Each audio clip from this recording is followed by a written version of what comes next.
સંસદનું શિયાળુ સત્ર તો ભારે હંગામા સાથે પૂર્ણ થયું। જો કે સંસદની કાર્યવાહી ન ચાલવા દેવા માટે કોંગ્રેસે સત્તાધારી ભાજપને ઘેરતા પ્રદેશ ભાજપ અધ્યક્ષ સી.આર. પાટીલે વળતો જવાબ આપ્યો છે।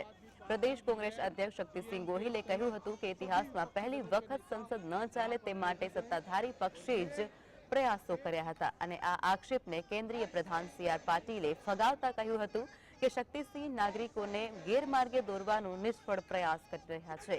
લોકસભા અને રાજ્યસભાનું લાઈવ રિપોર્ટિંગ થતું હોય છે। સંસદને નહીં ચાલે તે માટે થઈ અને કોંગ્રેસે અલગ અલગ નુસ્ખાઓ કર્યા અને કોંગ્રેસના નેતૃત્વ સામે જ સવાલ ઉઠાવ્યા। आज तक कभी ऐसा नहीं हुआ कि सत्ता पक्ष हाउस ना चलने।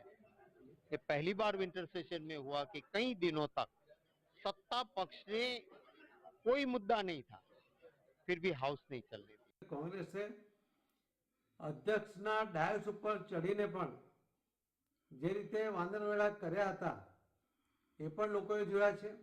કોંગ્રેસે જ એ અટકાવ્યું છે અને અનેક પુરાવો અનેક લાઈવ વિડીયો એ આપણી પાસે મોજૂદ છે અને એટલા જ માટે કોંગ્રેસે ગેરમાર્ગે દોરવાના પ્રયત્ન બંધ કરીને આત્મવંચના